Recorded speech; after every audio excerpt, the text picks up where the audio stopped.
Sweating, Karina surfaced from slumber, supping gasps of fleeting breath. In the darkness, the sound of steel being drawn, a footstep coming closer. Her fingers ignited, silver tendrils forming the beginning of a spell. "Mistress?" "Hurak," she replied, laying back down on the bedroll. It was uncomfortable. Everything since her failure at Sakath had been uncomfortable. Her subordinates had rebelled, claiming that she was mad, claiming that the voice in her head was nothing more than a sign of her weakness. They had challenged her, and the magic had split the skies. Her home, the fortress on the sea of shattered spires, was reduced to rubble, and Karina had been forced north into the rocky wilderness to recover and brood on her feelings. And still the voice came. Still it hounded her. "Same dream?" Hurak asked. She nodded. "Always the same." In the dream, she was standing on a precipice, surrounded by brilliantly blinding and hostile light. The light sears her skin, pierces her soul, and reveals all of her feelings. Then, in that light, there is a laugh. It is the voice. It tells her that she is weak, that she is a failure. It goads her. "If I could understand it," she said slowly. "If my knowledge or my sorcery could permit me to scry some meaning from it, I would be at peace. But no. Something denies me entry. Denies me that peace." Hurak sat back down on the stool at the entrance to her tent, sheathing his blade. "It is a dream, mistress. Nothing more." "To have your peace, noble Hurak," she said of her companion.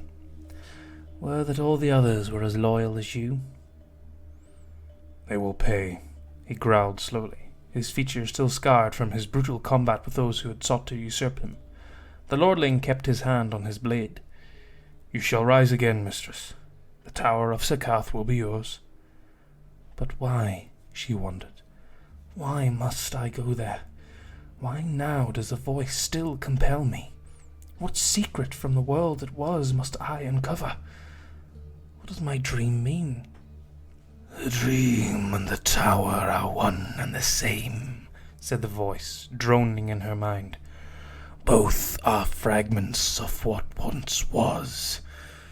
You are too weak to see that, too feeble to achieve it." Suddenly there was commotion, the scuffle of feet. Hurak rose as a scout announced himself at the door.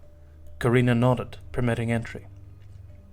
The youth who entered was road-stained, his eyes full of uncertainty. He dropped to one knee as Karina rose to her feet. "Speak," she demanded. "Great mistress, we were scouting the lower valley, watching our perimeter, when we saw—" "Your mistress bade you speak," Hurak growled. "Do not mew like a struck pup." "Forgive me. We saw a light, mistress." "A light?" "Yes, and in that light there were figures." Hurak spat. "Lumineth." "Yes," the scout whimpered, "but they have...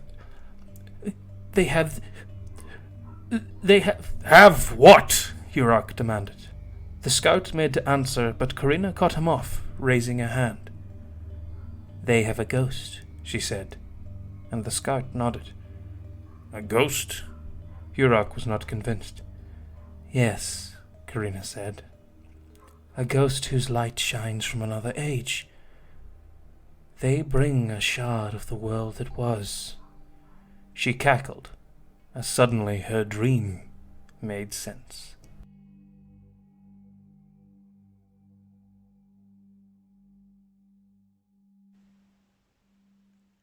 Okay, so this is my Lumineth force for today's battle. We've got 10 Venari Wardens, led by a champion, with the champion blade. We have 5 Venari Dawn Riders on their steeds with their Sun Metal lances.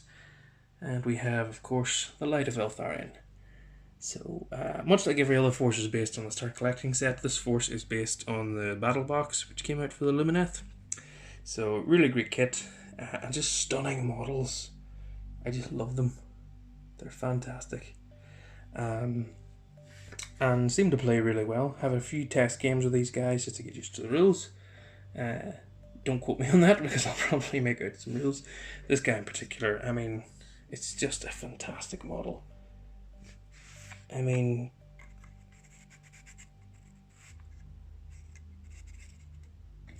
how they managed to make a suit of armor that didn't have anyone inside it, it's mind-boggling. So yeah, lovely models, lovely range, and hopefully they'll do well in today's battle.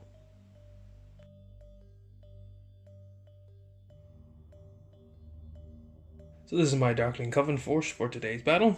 I have of course got Karina herself on Black Dragon, so looking forward to getting her stuck in again. Unit of 10 Dread Spears, unit of 10 Dark Shards, and of course based on the Kraith's Shadow Pact box set, which was kind of my introduction back into the Age of Sigmar, because for years I loved this dragon model, and then when that box set came out I saw like the great value you get with it. So I bought it, and then I bought another one, and then I kind of spiraled into Age of Sigmar. Little sneak preview. I really spiraled into the Age of Sigmar. So yeah. Let's go Uruk's over there too. So yeah, thanks very much Games Workshop for doing that. So today, again, this comes into about 500 points, but I'm getting more used to the rules, and I'm getting more supplements for the rules, and the narrative's progressing. So she's a little bit more beef. I've chosen the city of Kuron from the Marathi book. And my reasoning to this is that she's realised after the last battle that she needed to up her game, as it were, that perhaps this voice is playing tricks on her. So she has studied more, so she's become a Dark Adept, which means that she can cast one extra spell in her hero phase. So she now can cast 2 spells. She's also sourced for herself a very special crossbow called Life Taker, which means she can do some mortal wounds in the shooting phase, and she's also learned a new spell from the lore of Umbral Spite, the Withering. So she's a little bit more beef, and hopefully as the games expand I'll be able to add in more scroll battalions and different things. We'll see how we go from there. So this is the Darkling Coven's force for today's battle.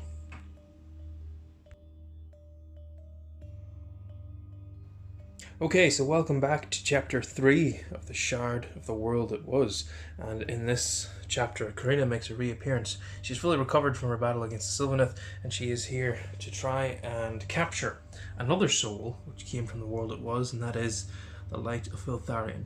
This is a patrol of Lumineth realm lords that are scouring the realm of Shyish, looking for something that is only known to the secret of Lumineth, of course. Teclis has sent them on a covert operation, and the Light of Eltharian has manifested itself with all the dead spirits that are running around this blasted valley in Nagash's realm, and has come to aid his brothers of light. So we're deployed, forces for the Lumineth. I've got some cavalry, Dawn Riders, the Venari Wardens, and the Light of Eltharian. And Karina is just as she was last time, herself on her Black Dragon. Unit of 10 Spearmen, unit of 10 Crossbows. So all left to do is roll for the first turn. We have got blue dice for the Lumineth, red dice for Darkling Covens. Lumineth are going to take the first turn.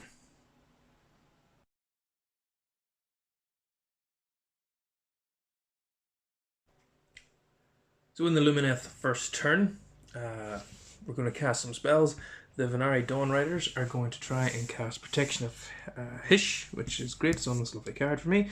So this is cast on an 8, which they do get. Karina's too far away to deny, so that is going to go off, and then we're going to put that on. Apologies, I just double checked the card. It is a spell that gets cast on themselves, and then every unit within 9 inches, wholly within 9 inches, negates mortal wounds, sorry, on a 5+. So that has gone off, so that'll stick with them. And then The Venari Wardens are going to cast Speed of Hish, which they need 5+ to cast it, which they get on a 7. Or they get on an 8 too, sorry. So they're going to have double movement for this turn, so they're going to be speedily advancing up the battlefield. That's everything that can be done in the hero phase, so they're going to do some movement, and then we'll come back. End of the movement phase, the Lumineth have moved up, so with a mighty 12-inch move, the Venari moved up to here, holding the pass. Light of Eltharian ran, he's just behind them, and the Dawn Riders also ran. They got a 6, so they moved a mighty 20 inches from over here all the way to here, threatening a charge against the Darkling Covens. So with that done, there's nothing else for the Lumineth in their turn 1, so we're going to pass over to the Darkling Covens turn 1.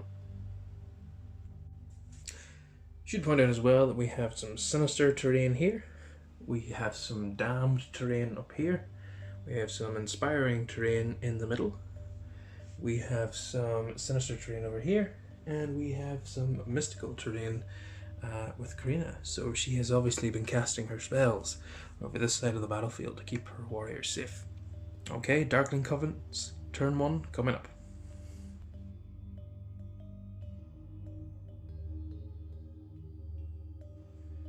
So in the hero phase, Karina is going to use her command point to use the ability on the Darkling Covens. I can't remember what it is, but it basically means that this unit of crossbowmen can run and still shoot, just to make sure that they get in range of the Lumineth. And then, because she's out of range, actually no, she mightn't be out of range. Let me check something. Yeah, she's out of range, sorry, she's just an inch short of 18 of those guys, which means that most of her spells are going to be useless this turn, but she is going to try and cast Mystic Shield, and she's going to put it on herself, because she's that kind of greedy individual. So this is casting a 6, goes off on a 7. The Lumineth will try and deny that, and the Dawn Riders will try and deny that. Let me double check. So the Venari Dawn Riders will try and unbind that. I keep saying dispel, it's unbind. Forgive me, 40k player. They don't, so that goes off. So she is mystically shielded. That's it for the hero phase. Moving on to the movement phase. End of the movement phase, and the Darkling Covens have moved up in a defensive position. So these guys have the command ability on them. They can run and still shoot. They only got an 8-inch movement, so they're just within range of the Wardens. The Spearmen rolled an 11, so we're able to form up a defensive line there. Spears against cavalry, hopefully able to hold them back, and Karina then moved in behind her troops to keep them inspired by her shouting presence, I suppose. So on to the shooting phase. Karina this time is kind of souped up, getting more used to the rules.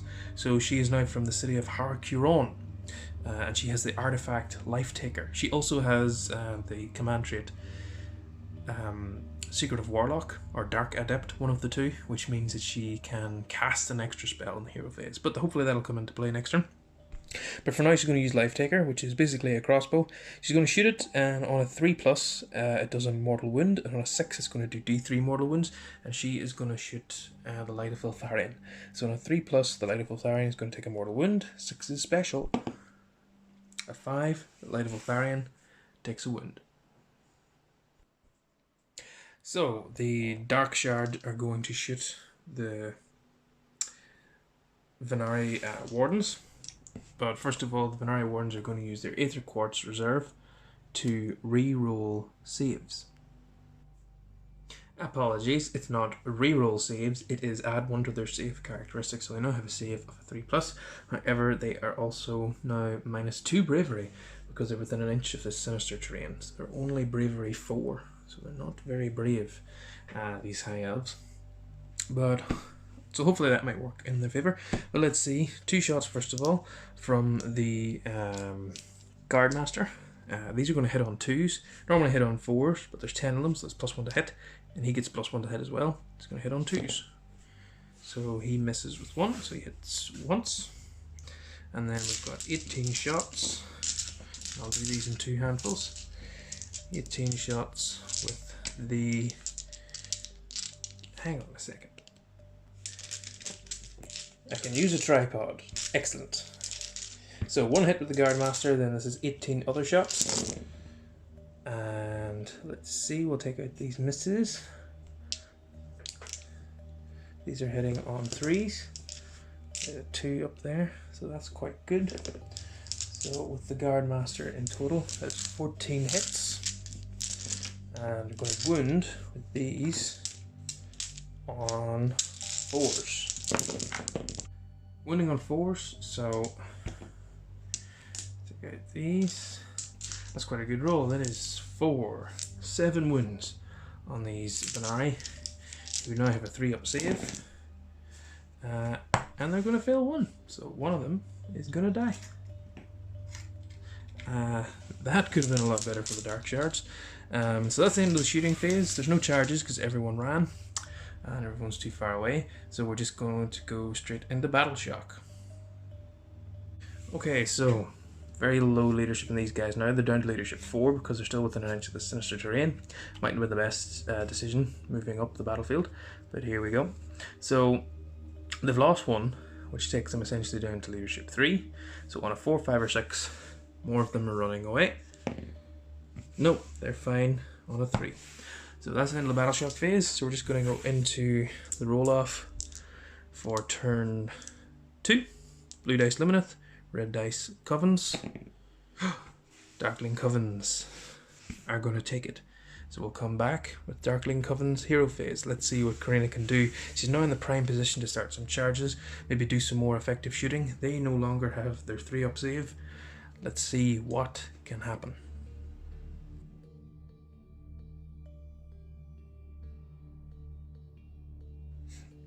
So in the hero phase, because Karina is a Dark Adept, she can cast 2 spells. Does get a command point, but she's going to put it in her pocket. She's going to save that for later. No need to make anyone run on charge at the minute, and no need to make an example of the week just yet. So first thing she's going to do, she's going to cast the spell that she knows from the lore of Umbral Spite, which is the Withering. So it's cast on a 7. And of course she fails on a 4. That would have made any attacks that hit the Wardens here +1 to wound, but ho-hum, there you go. So the other spell she's going to cast is from her own War Scroll. She's going to cast Blade Wind, which I believe is cast on a 9? Cast on a 6. I had it upside down. This is cast on a 6. She does get that. The Lumineth will try and deny. And they fail on a 3, so she is going to get that off. Blade Wind was cast on a 6, Lumineth rolled a 3. She is casting it against the Venari Dawn Riders, so 9 dice. 1s, 2s, and 3s are mortal wounds. So that's 1, 2, 3, 4 mortal wounds against that unit, but that unit has got the protection of Shyish, so on 5-ups they'll ignore these. They ignore them all. Oh dear, this is not going according to plan, Karina. So let's see what is going to happen in the movement phase. Okay, so end of the movement phase. The Dark Shards have moved up here. The idea being is to spread out and surround the Lumineth because they know that the Light of Eltharian is going to be, let me get that book out of the way. They know the Light of Eltharian is going to be a difficult nut to crack, so they want to give it options at the same time.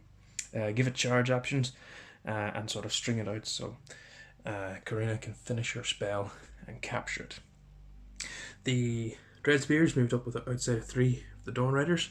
Karina moved up to outside of 3 of the Dawn Riders. Not happy that her spell had 0 effect on them, so she's going now to use her Draconic Breath on them, and then she's going to fire Life Taker once more over the Light of Eltharian. But so the 5 Venari Dawn Riders are within range of her Noxious Breath. She's going to fire it, 5 dice, and 6 are mortal wounds. She does 1 mortal wound, and that can be ignored on a 5-up, which is ignored on a 6. These Venari Dawn Riders are protected by Shyish, it seems. So then she's going to cast Life Taker over on the Light of Eltharian. So on a 3+ mortal wound, 6's D3 mortal wounds. No, she rolls a 1. Nothing happening there. So it's going to be over to the Dark Charge, shooting in to the Wardens. Okay, so 2 shots with the Guardmaster. These hit on 2s. He hits twice. And then 18 dice once more with the regular chaps. I'll roll that one again. So that's that roll. Roll this one again, and the ones that I didn't roll. Okay, so not bad. These are hitting on 3s. Quite a good spread of hits. That's 3, 6, 9, 11. These are going to wound on 4s. So we've got 1, 2, 6 wounds on the Wardens. They have got 4 up saves. 1, 2 dead. So their shields are holding firm, but another 2 have fallen, which mightn't be the best for their bravery either.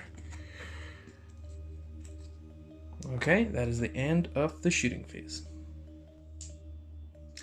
End of the shooting phase, straight into the charge phase. Karina is going to charge in against these Dawn Riders. She needs anything but a 2. She gets it on an 8, and then these guys are going to charge. They can't fail because she gets they get +1, but let's see how they go. They're going to go on an 8 as well, so we'll move them in, see where we're at. End of the charge phase. This is where we end up. The Darkling Covens have gone in against the Venari Dawn Riders, and we're just going to activate Karina. First of all, at the beginning of the charge phase, or combat phase, she is going to use her command point to give this unit re-roll 1s. Yes, she's going to give this unit re-roll 1s with her Inspire Hatred special rule. So they're going to be re-rolling 1s, and then she is going to attack first herself. So she has 6 attacks with her Dragon's Razor Sharp Claws. These hit on 4s, and that is good. It's just 1 miss. All of those hit. These are going to wound on 3s. We've got 3 wounds. These are rend -1, so they are on 5 up saves, which they save 2. It is 2 damage, so there is a protection of Hish roll. She save 1, so one of them is taking a wound. Just mark that there. She's then got 3 attacks with the Fearsome Jaws, hitting on 4s. That's another 2 hits. These wound on 2s. 2 wounds. These are rend 2, so they're going to be saved on 6s. So no, it's going through. This is 2d6 damage, which is 6 damage. Again, saved on 5s. Saved 1 that time, so they're taking 5 damage. So that's going to kill 1, 2, 3. So there's only 2 of these guys left. So let's go 1, 2, and leave the banner and the sergeant 3. And then she has 1 attack with her Witch Rod, which hits on a 4. And that's a 1 way over there. And then she's got 1 attack with her Witch Lash, which hits on a 3. Wounds on a 4. Doesn't wound, but she is taking out 3 of those Dawn Riders. So now it's over to the Lumineth turn and their activation. Let's see if these Dawn Riders can bring down some Darkling Covens. So we're on to the Venari Dawn Riders are attacking back. The champion is going to use his Sun Metal Lance instead of his sword, because it gives him +2 attacks with the Deathly Furrows ability. So this is going to be 6 attacks, 3 attacks each, coming in against the Dread Spears. 6s are mortal wounds.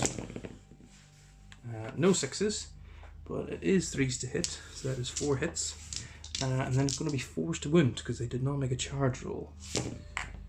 And that is going to be only 1 wound, no rend, so this is going to be saved on a 4-up, which they save. Okay, so no damage done there by the Venari. They really need to get their charge off to be effective. Then we've got the horses, dashing hooves, 4s and 4s. So we've got 4s, 3 hits, 4s again.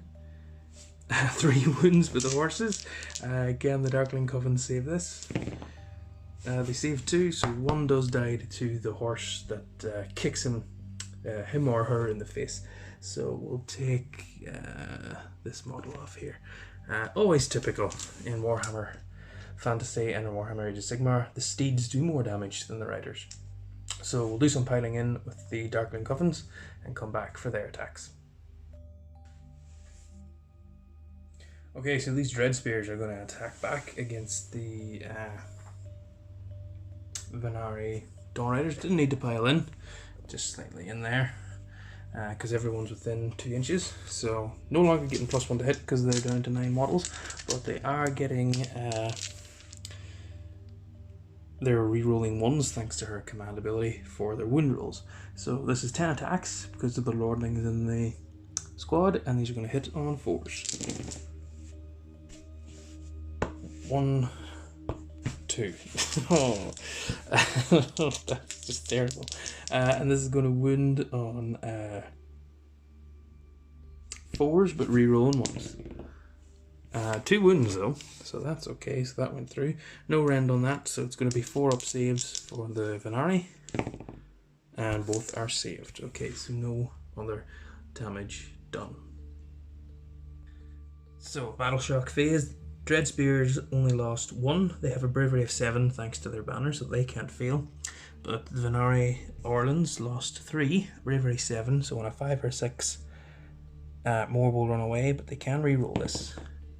It's a 6, so that would mean they would run away, but they still have the banner. It means they can re-roll. Oh, it's still a 6. They're gone. They just turn and they flee. What a turn of events. So those Dawn Riders are gone. Karina has secured this flank and is beginning to surround the Light of Eltharian. So can the Lumineth do anything? Let's find out what they do in their turn 2.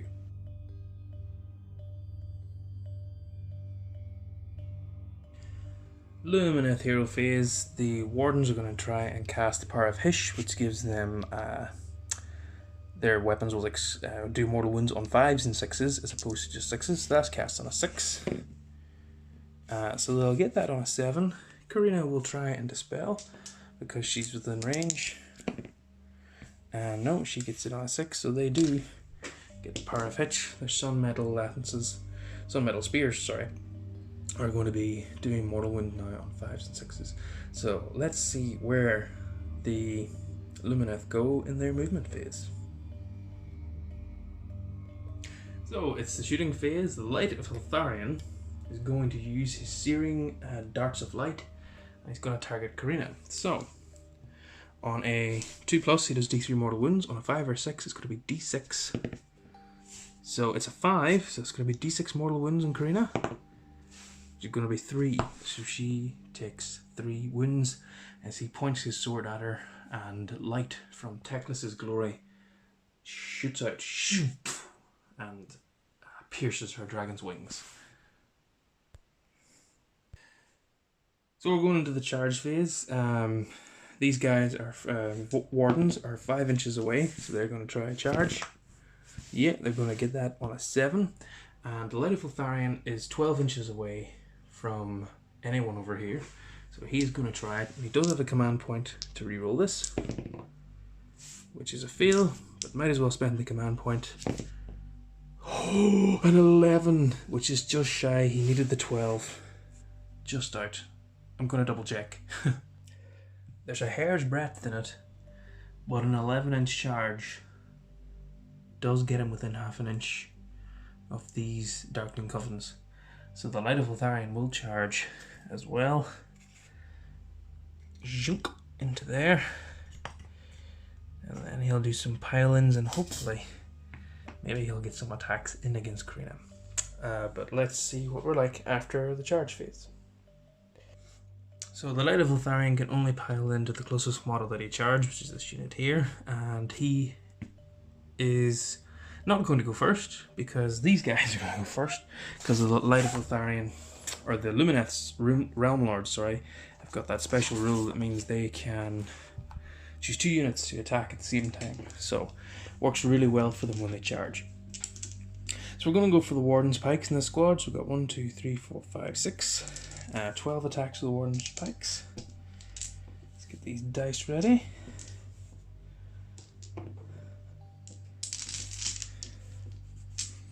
These are going to hit on 3s, 5s and 6s are mortal wounds. So we've got 1, 2 mortal wounds so far, and then 3s to hit.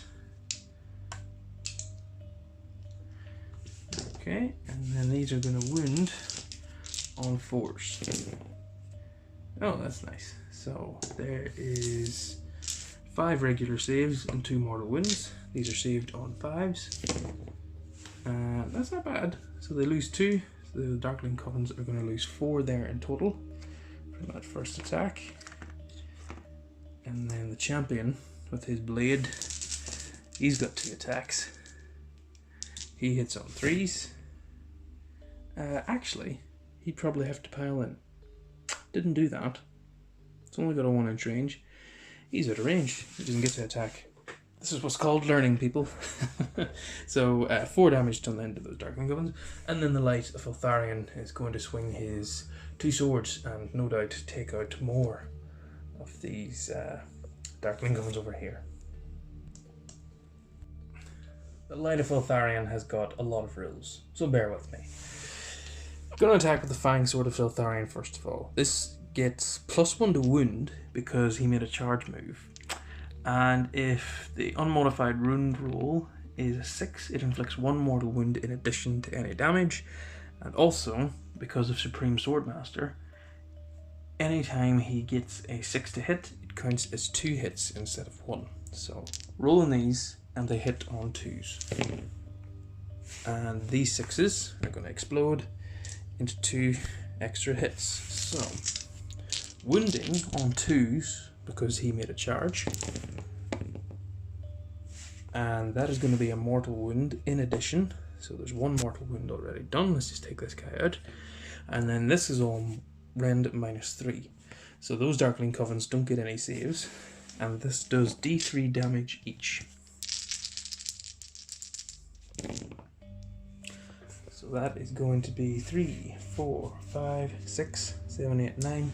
It's a wipeout. He just comes in there and without even lifting his culinary blade, he just sweeps aside those Darkling Covens. No doubt Eltharian has many, many memories of Dark Elves and Druki from the old world, and he just comes at them with fiery vengeance. So Karina is actually within 3 inches of the Light of Eltharian, so she will get a free attack against him. She'll pile in like that there, and she's going to do her attacks against him. Okay, 6 attacks with the Dragon's Claws against this Light of Eltharian. They hit on 4s. She hits 3 times. They're going to wound on 3s. She wounds 3 times. That's 3 6s. This is Rend -1. He doesn't care. He's got a 3-up save. He's going to fail 2 of those. So that's going to be 4 damage, but he does reduce all damage that he receives by 1. So he's going to take 2, which means the Light of Eltharian is down to 4 wounds left. Which isn't bad. Not bad at all.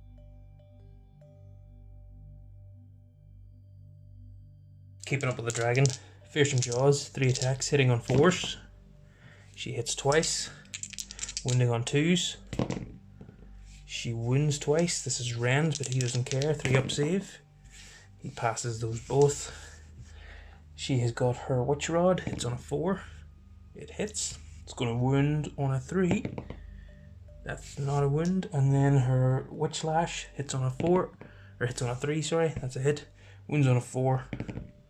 That's a wound. It does 1 damage. But he passes the save. So he is hurt. He is seeping eldritch energy as her dragon tears at him, but he's not down.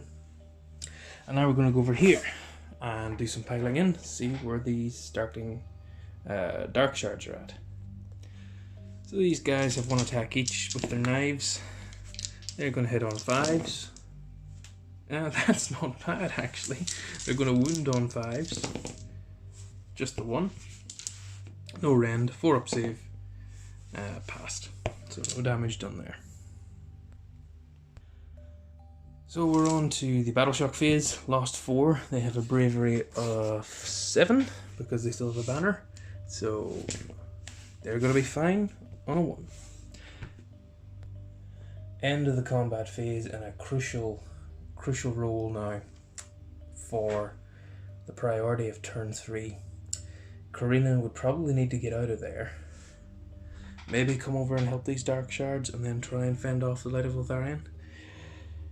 Let's see what happens in priority. Red dice is the Darkling Covens, blue dice Lumineth. The Lumineth got a 3. They got a 2. The Lumineth are going to take the turn.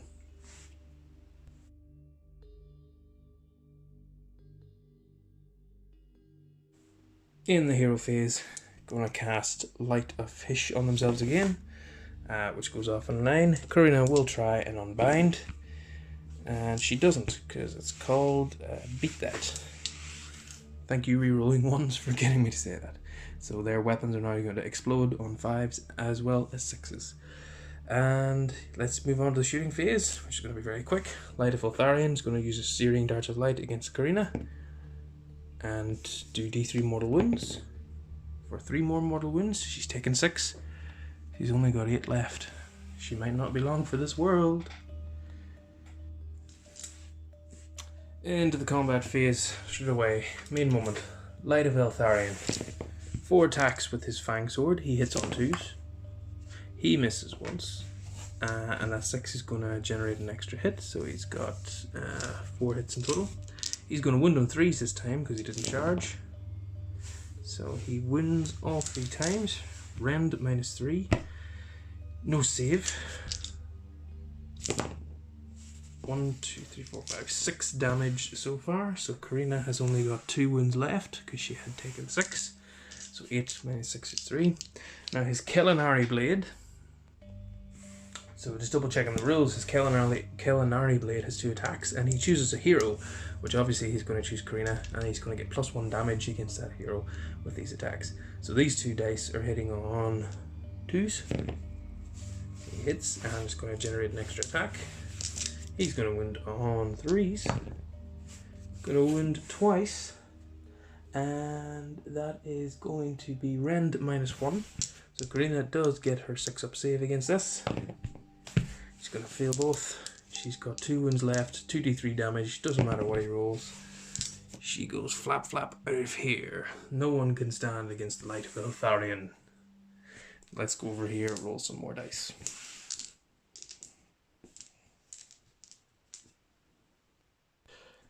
So the Wardens are going to attack the Darkling Covens again. 12 dice with their pikes. 5s and 6s are mortal wounds.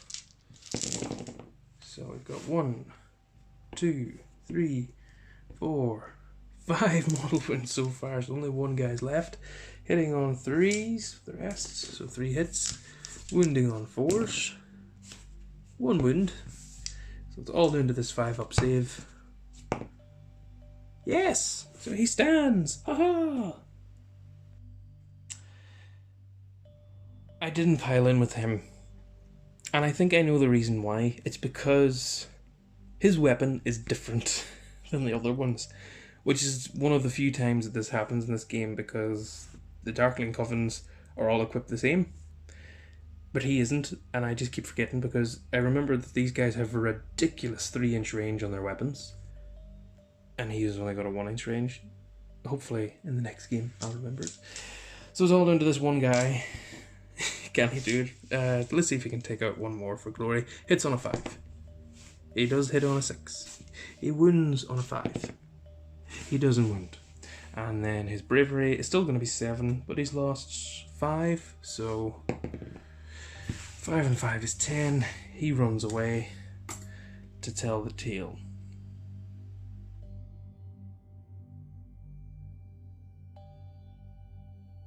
So having taken out Karina, she flies off into the distance. The Vanari rush and surround the Light of Eltharian that has been wounded but has not been taken out. and they warily use their elven senses and eyes to look around and see if any other dangers are approaching in this canyon of death.